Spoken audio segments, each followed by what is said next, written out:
What is happening, people? Welcome to Gooner Down Under TV, and if today's your first time on the channel, welcome. Why not go down there, subscribe to the channel, be up to date with all of that new content coming your way.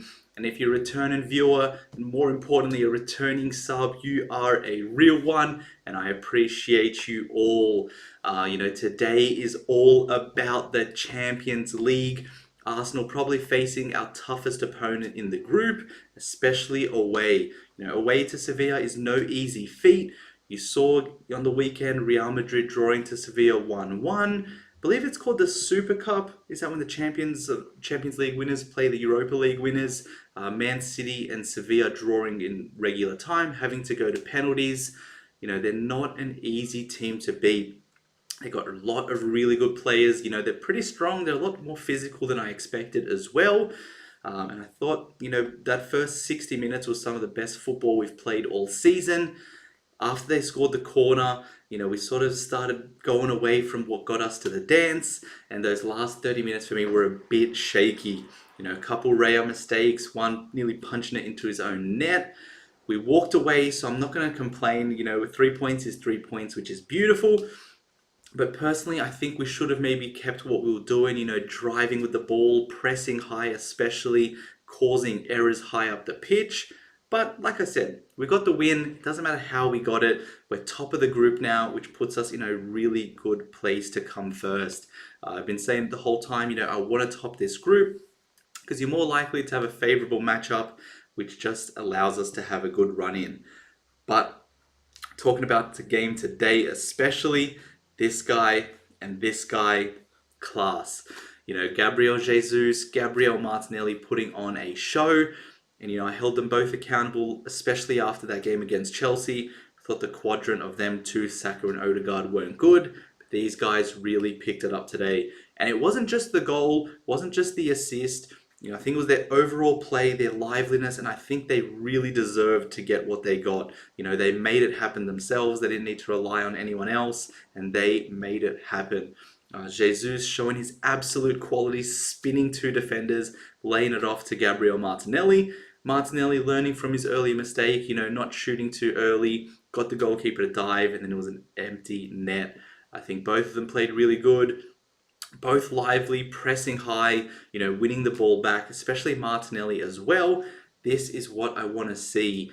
Too often I feel like I don't know if it's being coached or what, but he's turning into like Grealish 2.0 for me, where it's just ball retention, turning back, not even trying to, make a run or challenge the defenders. And I think that makes us too easy to defend. We're too predictable. Yes, it's control, but we need to be on the front foot. That's where the errors can happen on the defensive end as well. We need to put that defense onto the back heels and really express ourselves. And I think we did that pretty well today.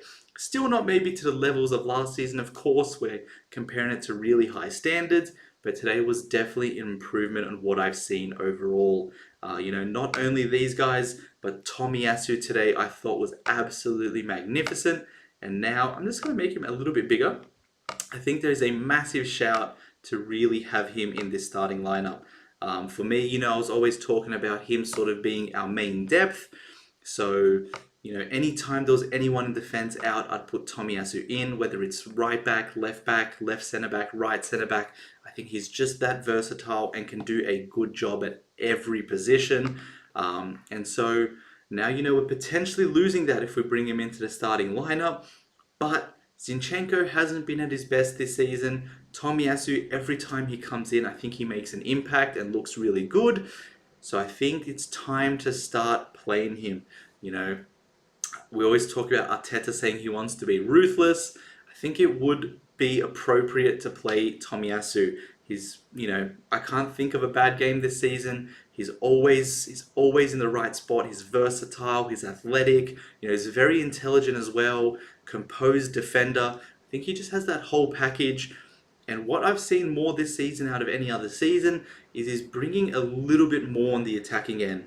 He's still somewhat inverting, which is nice, playing good passes, not necessarily unlocking the defense like a Zinchenko, but still playing good passes. but he's also mixing it up. Sometimes he's, going onto that left wing. Sometimes he's playing like sort of in that center forward role as well, pressing from up there.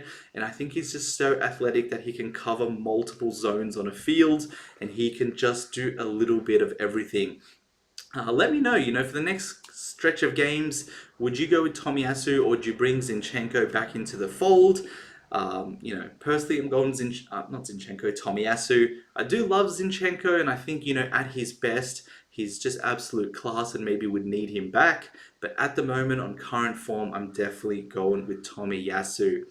Now, we've talked about Jesus, we've talked about Martinelli, we've talked about Tomiyasu. The last positive I want to talk about is Declan Rice. He's playing a different position now. He's playing the 8. Personally, I think his best position is the 6, just because, he cleans everything up. Yes, Partey as well does similar things, but I feel like Rice can have that ability to play with 2 attacking 8s in front of him and still clean up. When I've seen Partey do it in previous seasons, it just didn't have the same impact, especially when it was Smith Rowe and Odegaard or Vieira and Odegaard with Partey behind them. I thought we got overrun a lot, but I haven't seen that yet with Declan Rice, whether it's Havertz or Trossard in a friendly, Vieira, whoever. I think we look really composed because he's that good as a number 6. But today I saw some signs as a number 8, which really excited me. He drove that ball the whole length of the field, maybe 3 or 4 times, and looked really good. He's so athletic. No one can stop him. He's like a freight train just running down the middle of the park. His decision making, a little bit left to be desired. There's a couple times where maybe Saka was open or Martinelli was open, and he sort of had his head the other direction. But I think he'll come with that. The more he sort of plays in that role, the more chances he has to express himself. I think he'll be able to have his head up, scan the field a little bit more. But I just want to give him his props. I think he does so well defensively, now attacking wise as well. I think if he can bring that more often, I would not mind having him play the 8. But the issue is now, Partey is getting injured again. And I feel like we're sort of on just return or reoccurring story every season. Partey at his best, honestly, I could make a case that he's our best player. I could honestly make a case. At CDM, not many players can have the impact he can make.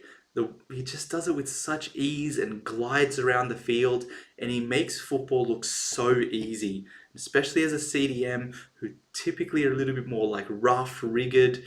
He has that in him, but he also has that finesse where he just, I don't know any other way to put it other than he makes football look so easy. And, he was in talks last season with one of the best DMs in the world behind Rodri. And that doesn't, it doesn't go overnight. But the fact that he's injured this often, I feel like he's just not reliable. And I feel like personally, we maybe need to move on. I really want Rice to come into that 6 now then if he's going to be moving, unless the only person I'd probably want in that 6 is maybe Tchouaméni, because I feel like a midfield of Tchouaméni, Rice and Odegaard would have everything. It would have absolutely everything. And there were little rumours around the last window that we might be going in for a Tchouaméni. Didn't happen, but if we can get something like that over the line in the future, I think that would be huge. I've been rambling on so much I can't even remember what my point was. Yes, Partey being injured. Let me know, would you move on from Thomas Partey? Would you keep him? Do you think he's just so quality that even if he's only playing half the season, that half the season is so valuable? Or do you think it's time? Season after season, he's letting us down in crucial points, and we just can't trust his fitness. Let me know in the comment section below. Now, last thing I sort of want to talk about is how this puts us going forward. So, that next game we have is against Sheffield United. It is at home. So, to me, if there's ever a game where we're going to rotate, it's probably this one. This is something I would maybe play with Raya. I personally would have Ramsdale, but I've just come to accept that Raya is our keeper now, and so I'm putting him in. I'd go White, Saliba, Gabriel, and Tomiyasu keeps his place. You know, if we're talking about playing on form and keeping your spot if you're doing well, Tomiyasu has done that and done it tenfold. You know, I thought every time he came in as a sub, did well. Today's a starter. Just, you know, you could make a claim for him being player of the match, player of the game. Personally, I'd go Jesus, but he was that good. For me in midfield, we don't really need Jorginho, I don't think, in this game. I'm happy for Rice to come back into the 6. You know, let's give Smith Rowe a game as well. If we can unlock him, that'd be a whole nother, you know, option we have. And then for me, Odegaard and Saka have been, you know, sort of a little bit poor. I'm not saying we should start a whole crisis thing or this mass explosion and just blow it out of proportions. I'm just saying next game, put them on the bench. Maybe they get last 30 minutes, have an impact. But for me, I'd go Havertz and Jesus on the right wing if his hamstring's holding up. Didn't look too bad, you know, he got up okay, seemed to be walking just fine.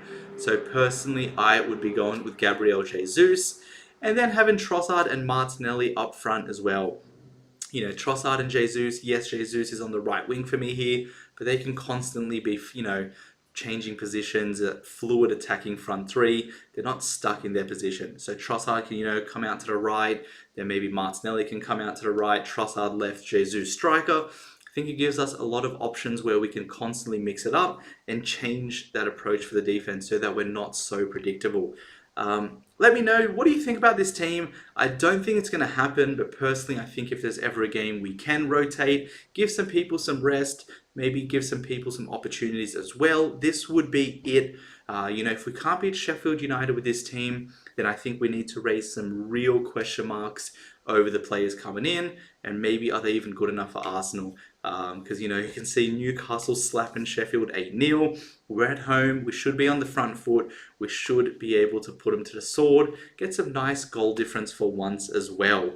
But that's my breakdown of Arsenal versus Sevilla, as well as looking forward to that game against Sheffield. Let me know your thoughts on today's game. Let me know about all those little points as well. Would you go Tommy? Would you sell Party? I always love having a bit of a discussion with you guys in the comments section. But for today, I'm going to wrap it up here, and I will see you in that next video. Peace.